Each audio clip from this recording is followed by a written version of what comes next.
तो फरमाए शहरु रमज़ान अल्लज़ी उन्ज़िला फ़ीहिल क़ुरान हुदल लिन्नासि व बय्यिनातिम मिनल हुदा वल फ़ुरक़ान। इसके बाद आखिर में जो बात बयान की वो फरमाया वलितुकमिलुल इद्दत वलितुकब्बिरुल्लाह अला मा हदाकुम, कि जब अपने रोज़ों की तकमील करो, इबादत की तकमील करो तो तकबीर बुलंद करो अपने रब की कि उसने तुम्हें तौफ़ीक़ दे दी।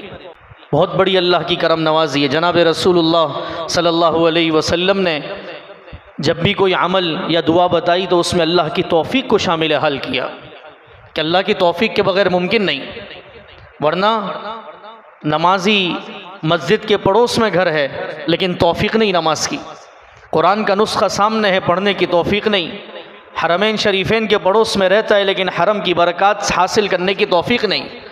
मैंने एक आलिम से सुना कि उनकी एक मुलाकात ताइफ़ के अंदर रहने वाले शख्स से हुई, तो उन्होंने पूछा कितने साल से ताइफ़ में रहते हो? मैं मक्का की बात कर रहा हूँ। तो कहा कि मैं 80 साल से ताइफ़ में रहता हूँ लेकिन अभी तक हरमैन शरीफैन को देखा ही नहीं है।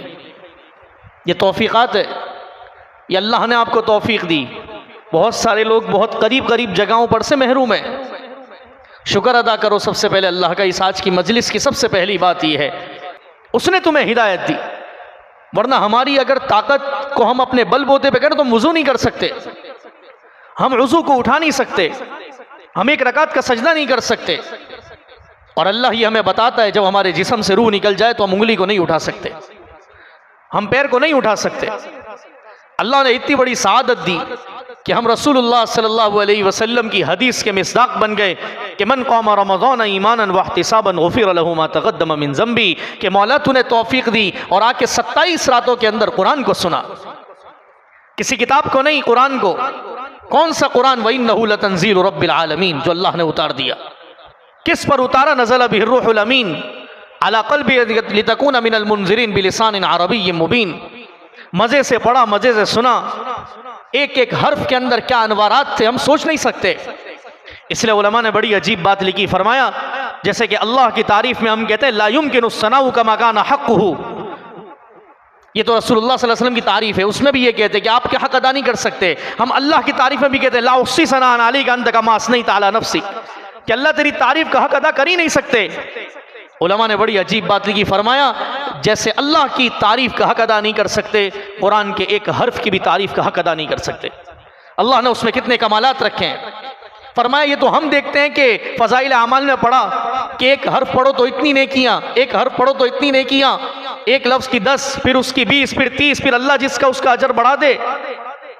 उलमा ने लिखा है बड़ी अजीब बात, समझो और सुनो। फरमाया ये तो तुम्हारी मिक़दार पे अल्लाह ने बताया है, अल्लाह उस अलिफ पर कितना बेहिसाब अजर देगा उसके अनवारात को हम सोच ही नहीं सकते, उसके अनवारात का हम तसव्वुर ही नहीं कर सकते, क्योंकि ये कुरान है। मैंने हदीस पढ़ी तबर्रक बिल कुरानी, सुभान अल्लाह। रसूलुल्लाह सल्लल्लाहु अलैहि वसल्लम हमें और आपको कहकर चले गए मेरे उम्मतियों में रहूं या ना रहूं, मैं हूं या ना हूं, तबर्रक बिल कुरानी, तुम पर कुरान को छोड़ के जा रहा हूं। वमा कान अल्लाहु लियुअज़्ज़िबहुम व अंत फ़ीहिम, ए पाक पैगंबर, ए प्यारे मोहम्मद, जब तक आप हैं उम्मत पर अजाब नहीं आ सकता। वमा कान अल्लाहु लियुअज़्ज़िबहुम व हुम यस्तग़फ़िरून, और जब तक ये उम्मत इस्तिग़फ़ार करती रहेगी तब भी अजाब नहीं आएगा। ये इस कुरान ने तो हमें बताया है, इस कुरान को अल्लाह के नबी हम पे छोड़ के गए हमारी हिदायत के लिए। कहीं ये कुरान हमें कह रहा है हामीम तंजीलुल किताबि मिनल्लाहिल अज़ीज़िल अलीम, कि भाई ये जो तुम पढ़ रहे हो, ये तुम सुन रहे हो, तंजीलुल किताबि मिनल्लाहिल अज़ीज़ अज़ीज़िल अलीम ज़ात की तरफ से उतारा गया है। कहीं तुम पढ़ रहे हो रहमान अल्लमल कुरान खलक़ल इंसान अल्लमहुल बयान, कि जो तुम कुरान सुन रहे हो आम ज़ात ने नहीं उतारा है, बहुत मुबारक ज़ात ने उतारा है, जिसने तुम्हें बोलना सिखाया, जिसने तुम्हें गोयाई दी, तुम्हें इल्म दिया, उस ज़ात ने उतारा है। और कहीं अल्लाह इसके तारुफ में कह रहा है जो मैंने खुतबे में पढ़ी कि उतारा कैसी रात में, कैसी शान से उतारा, उसका तसव्वुर नहीं कर सकते। इन्ना अंज़लनाहु फ़ी लैलतिल क़द्र, मैंने जुमे में भी कहा कि क्या अल्लाह ने उसलूब को अपनाया है कि इन्ना अंज़लनाहु फ़ी लैलतिल क़द्र, ए प्यारे मोहम्मद इसको लैलतुल क़द्र में उतारा है। मुझे बताओ कि अल्लाह के नबी अरबी दान नहीं थे? अल्लाह के नबी को तो अल्लाह ने कैसा चमकाया था कि आप जैसा कायनात में कोई नहीं, आप जैसी हस्ती कायनात में कोई नहीं। क्या आप समझे नहीं होंगे लैलतुल क़द्र क्या है? लेकिन अल्लाह उस प्यारे मोहम्मद के जरिए से हम जैसे नाकाराओं को बताना चाहते थे, इसलिए आगे फौरन कहा कि इतनी अजीमुश्शान जो रात में किताब उतारी है, वो किताब भी अजीमुश्शान, वो रात भी अजीमुश्शान, तुम समझ नहीं सकते, इसलिए कहा वमा अदराका मा लैलतुल क़द्र, ए प्यारे मोहम्मद तुझे मालूम है लैलतुल क़द्र क्या है? सुभान अल्लाह। फिर खुद बता दिया लैलतुल क़द्र खैरुम मिन अल्फि शहर, जो आज तक रातों में से एक रात है, फरमाया 1000 महीनों से बेहतर है। मैं कुर्बान जाऊं, उलमा के ऊपर बड़ा अजीब नुक्ता लिखा, फरमाया 1000 महीने नहीं कहा, सुभान अल्लाह। मैंने जुमे में भी अर्ज किया था 1000 महीने नहीं कहा, 1000 महीनों से बेहतर है। मौला कितना बेहतर है बता नहीं सकता, अंदाजा नहीं कर सकते। जैसे हजरत इब्ने अब्बास रज़ियल्लाहु अन्हु फरमाते थे, क़यामत तक कुरान के मोती निकालते ही जाओगे, निकालते ही जाओगे, निकालते ही जाओगे, खत्म ही नहीं हो सकते। जैसे अल्लाह की तारीफ खत्म नहीं हो सकती। कुल लौ कानल बहरु मिदादन लिकलिमाति रब्बी लनफिदल बहरु क़ब्ल अन तनफद कलिमातु रब्बी वलौ जिअना बिमिस्लिही मददा। एक जगह ये फरमाया, एक जगह ये फरमाया, सारे दरख्तों को कलम बनाओ, समंदर को सियाही बनाओ, मेरे रब की तारीफात करते जाओ, तुम्हारे कलम खत्म हो जाएंगे और समंदर खत्म हो जाएगा, रब की तारीफ खत्म नहीं हो सकती। बेआईनी इसी तरीके से कुरान के अनवारात निकालते चले जाओ, कुरान की लज्जत निकालते चले जाओ, लेकिन उसके बावजूद इसकी लज्जत खत्म ही नहीं हो सकती। और ऐसा ही है या नहीं है? कभी हम कहते हैं शेख सुदेश कैसा कुरान पढ़ते हैं, कभी कहते हैं शेख माहिर कैसा कुरान पढ़ते हैं। इसीलिए किसी अरबी शायर ने कहा, इबारातुना शत्ता व हुस्नुका वाहिदु, सुभान अल्लाह, इबारातुना शत्ता व हुस्नुका वाहिदु व कुल्लु ज़ाका इलल जमाली युशीरु। कि इबारात मुख्तलिफ हैं, कभी उबई इब्ने काब पढ़ के चले गए, कभी अब्दुल्ला इब्ने अब्बास पढ़ के चले गए, कभी वहाँ अब्दुर्रहमान बिन औफ पढ़ के चले गए, वहाँ अबू हुरैरा पढ़ के चले गए, उनके शागिर्दों पे शागिर्द, शागिर्दों पे शागिर्द पढ़ते चले गए, लेकिन मौला तेरी कुरान की लज्जत खत्म ही नहीं होती। कि कोई कुरान में पढ़ रहे, हजरत उमर पढ़ रहे हैं, बेहोश होते जा रहे हैं, अल्लाह के नबी पढ़ रहे हैं, बेहोश होते जा रहे हैं। और कैसी कुरान की लज्जत कि मेरा रब भी इस लज्जत को महसूस करता है, कि खुद भी तिलावत करता है और प्यारे मोहम्मद को कहता है, तेरे शागिर्दों में एक शागिर्द उबई इब्ने काब दिया है, ए प्यारे मोहम्मद जाके उससे कुरान की लज्जत को सुनो। खुदा की कसम इससे हम महरूम हैं, हम तो उस लज्जत के साथ आ ही नहीं रहे।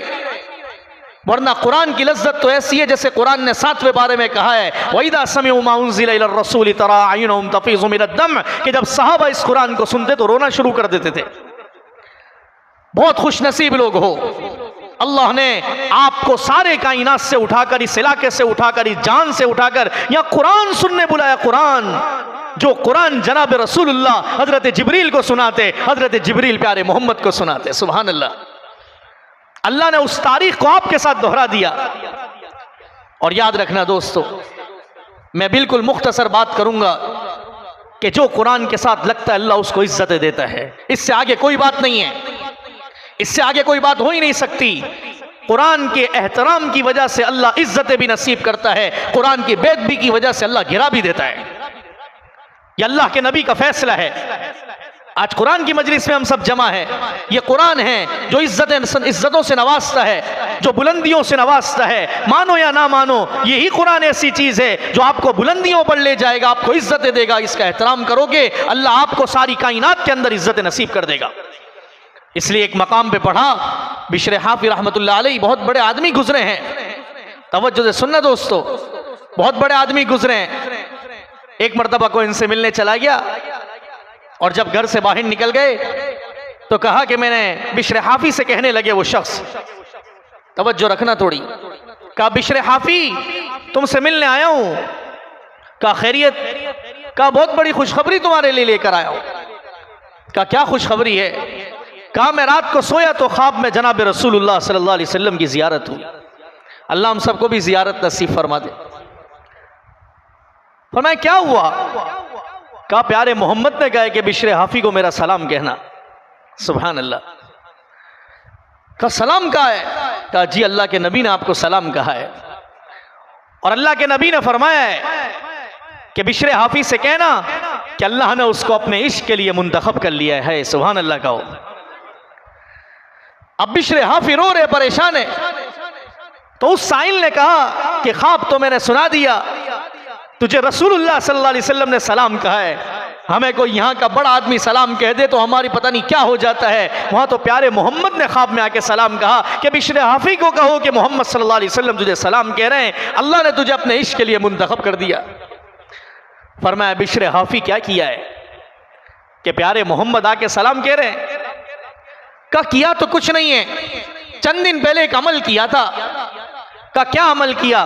का मैं रास्ते से जा रहा था तो मैंने देखा कि रास्ते में कुरान का एक वर्ग गिरा हुआ है, मैंने उसको उठा के चूमा, उसको साफ किया, और जाके एक जगह पे रख दिया। फरमाया सलाम है तेरे ऊपर, अल्लाह ने तुझे इस कुरान की वजह से ये एजाज नसीब कर दिया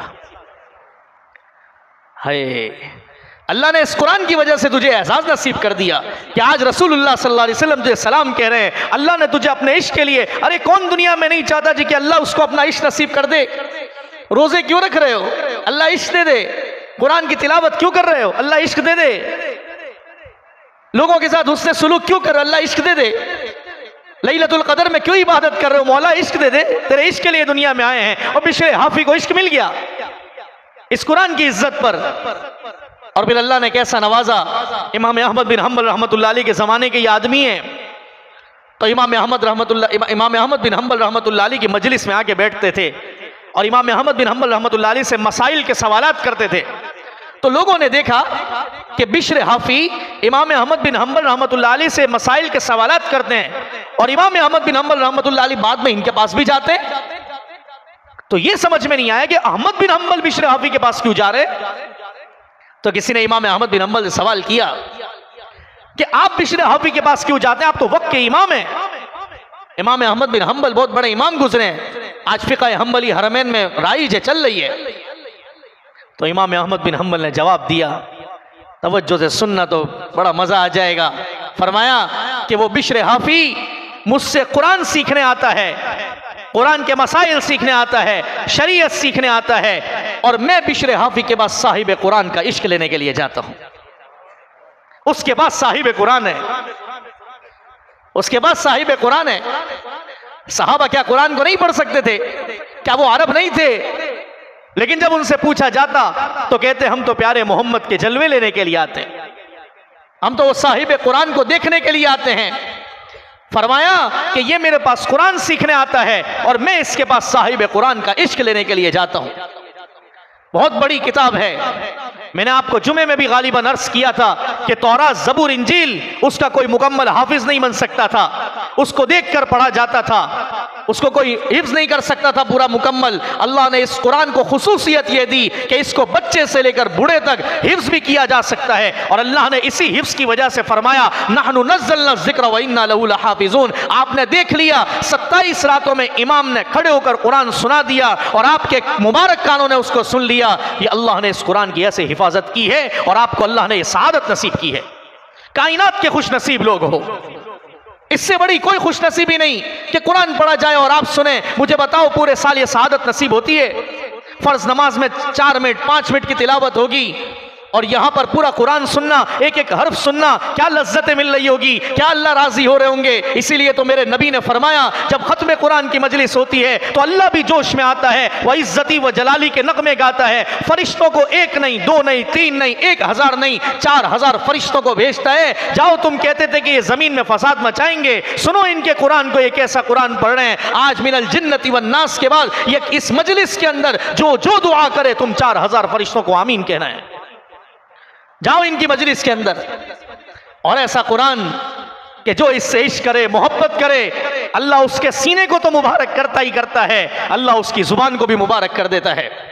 मैंने पहले भी सुनाया था लेकिन इसकी लज्जत नहीं जाती, क्या करें। हमारे असातिज़ा भी ऐसी चीजें बार बार सुनाया कर सिर्फ इसलिए कि समझो इसकी अहमियत को। कि मैंने जो बताया था कि इमाम आसिम रहमतुल्लाह अलैह जब तलबा के साथ बैठते तो मुंह से खुशबू आती थी, तो मुख्तसर बता रहा हूं। पूछा क्यों, पहले नहीं बताते थे, लेकिन कुर्ब जवार के शागिर्दों ने जब इसरार किया तो फरमाया मैं कुरान बहुत पढ़ता हूं। एक रात प्यारे मोहम्मद ख्वाब में आ गए और मेरे होठ और जुबान का बोसा लिया। वो दिन है और आज का दिन कि जब भी बात करता हूं तो जुबान से खुशबू आती है। ये इसको इज्जत कहते हैं, ये इसको इज्जत कहते हैं। दुनिया की इज्जत इज्जत नहीं है दोस्तों, ये कुरान का पैगाम समझो। दुनिया की जिल्लत जिल्लत नहीं है। अल्लाह ने दुनिया हमारे लिए बनाई है, किसी और के लिए नहीं, लेकिन उस मौला के इश्क के साथ इस दुनिया को चलाना है। मौला के इश्क को भूल के नहीं कि कारोबार की लाइन के अंदर गया तो मौला को ही भुला दिया। हजरत अबू बकर भी कारोबारी थे, हजरत अबू हुरैरा भी कारोबार करते थे, हजरत अब्दुर्रहमान बिन औफ भी कारोबार करते थे। उन्होंने इन कारोबारों के साथ अपने मौला को राजी किया है। जभी तो फरमाया कि जो ताजिर अल्लाह को राजी करे तो अंबिया के साथ भी हशर हो जाएगा। हम कहते हैं दुनिया में लग के कैसे दीन करूं, कैसे यूं पढ़ूं, 20 रकात तरावी पढ़ूं। इसलिए मैंने शुरू में कहा मैं आया नहीं हूं, बुलाया गया हूं। मुझे तो अल्लाह ने बुलाया है, ये तो अल्लाह की तौफीक है। इसलिए मेरे अजीज दोस्तों, ये पैगाम है आज का कि कुछ रातें रह गई है, अय्याम मादूदात, चंद रातें, खुश नसीब हो, अपनी जिंदगियों को बदलो। जिंदगी मौत का कोई भरोसा नहीं। बताओ, यही मुजाहिद मस्जिद है, यही दरो दीवार है। क्या हमारे साथी बहुत सारे यहां मौजूद नहीं थे, आज मिट्टी के नीचे नहीं है? वो हमारे सामने ऐसे बैठे नहीं होते थे, आज है वो हमारे साथ। ये हकीकत है। वो आज नीचे जाकर 40 नहीं 40,000 भी सजदे करते रहे, उसका वो अजर नहीं है जो जमीन के ऊपर है। जमीन के ऊपर एक सुभान अल्लाह आपको कहां से कहां पहुंचा देगी। कीमती बनाओ अपने वक्त को, अपने अल्लाह को राजी करो। चंद रातें हैं, अल्लाह ने ये दी है कि नमाज के लिए खड़े हो जाओ। अल्लाह की कसम शुक्र अदा करो, मौला तूने तौफीक दी है। मैं तो हाथ नहीं उठा सकता था, मैं तो वुजू नहीं कर सकता था, मैं तो सजदा नहीं कर सकता था। और ऐसा इश्क अपने रब से बनाओ जैसा कि बनाया है मुत्तकी लोगों ने। फरमाया कि बाज अल्लाह वाले जब सजदा करते तो ऐसा लगता कि अपने अल्लाह को अर्श को सामने देख लिया। और बाजों के बारे में यह आया जैसे कि मैंने मौला को बोसा दे दिया और मौला ने मुझे प्यार कर लिया। माय अली कुबिशानी, हम इसका तसव्वुर नहीं कर सकते। इसलिए हदीस जिब्रील, जो मैं अक्सर कहता हूं जिसका नाम है हदीस जिब्रील, जब हजरत जिब्रील ने पूछा मल एहसान या रसूल अल्लाह, कि एहसान क्या है? एहसान एहसान हम करते हैं ना, एहसान क्या है? फरमाया अन तअबुदल्लाह कअन्नका तराहू, कि तू अल्लाह की ऐसी इबादत करके तू अल्लाह को देख रहा है। फ़इन लम तकुन तराहू फ़इन्नहू यराक, अगर ये कैफियत पैदा ना कर सके तो ऐसी तो कैफियत रख के वो मौला तुझे देख रहा है। अपने अल्लाह को सामने रखो। इसलिए जब हमारे उस्ताद हमसे रुखसत हो रहे थे तो नसीहत के लिए हम हाजिर हुए तो फरमाया, बड़ी अजीब बात फरमाई। फरमाया एक ही बात कहते हैं, अपने रब से अपना मामला दुरुस्त रखना, सारी मखलूक राजी रहेगी। अगर मौला राजी नहीं तो फिर कुछ भी फायदा नहीं, फिर मखलूकात लाख भी राजी हो, कोई फायदा नहीं है। ये खत्म कुरान की मजालिस दिलों को बदलने के लिए होती है। कुरान मुअज़्ज़ज़ है, साहिब कुरान मुअज़्ज़ज़ है। आज तक अगर इन लोगों की इज्जत नहीं की, तौबा करो अल्लाह से, माफी मांगो अल्लाह से। कुरान भी मुअज़्ज़ज़ रहेगा, साहिब कुरान भी मुअज़्ज़ज़ रहेंगे। आज सबसे बड़ा फितना जो मगरिब ने हमारे ऊपर चलाया, मैं जुमे में भी अर्ज करता हूं कि हमें दूर किया तो कुरान से दूर नहीं किया, कुरान वालों से दूर कर दिया। दोस्तों, मेरे और आपके पास क्या है? अगर हमारे अमाल भी कुछ नहीं और हम दिन रात भी गीबत के अंदर गुजारे, फिर साहिब कुरान की गीबत करें, फिर साहिब इल्म की गीबत करें, उनके पीछे बातें करें, उनका जो है गीबत के अंदर अपनी रात और दिन गुजारे, तो बताओ क्या अमल अल्लाह को पेश करोगे? और उसी दौरान अगर वजह सकरतुल मौत बिल हक, मौत का झटका आ गया तो क्या अल्लाह को जवाब दोगे? मैं यकीन से कहता हूं, मेरे नबी की हदीस पर मुझे ईमान है कि इस मुजाहिद मस्जिद में इस वक्त 4000 फरिश्ते उतरे हुए हैं। हमारी दुआओं पर आमीन करें। बाहाबिहिमुल मलाइका, अल्लाह मलाइका के सामने हमारे ऊपर फख्र फरमा रहे कि देखो, इनको पता नहीं है कि लैलतुल कदर कब है। मैं एक अजीब बात बताकर बात खत्म करता हूं, याद आ गई। उलमा ने लिखा जो अल्लाह ने लैलतुल कदर को मख्फी रखा है, उसमें एक बड़ी अजीब वजह लिखी। फरमाया कि लैलतुल कदर को अल्लाह ने छुपा के रखा। ये बंदा 21 को भी उठता है, 23 को भी उठता है, 25 को भी, 27 को भी, 29 को भी, पता नहीं है लेकिन उठ रहा है। मेरे मौला फरिश्तों को कहते हैं, तुम कहते थे फसाद करेंगे, देखो इसको पता नहीं है कि 21 को है, 23 को है, 25 को है, 27, 29 को है, लेकिन हर रात मुझे पुकार करके रह के मुझे माफ कर दे। हर रात पुकार के कह रहा है मुझे माफ कर दे।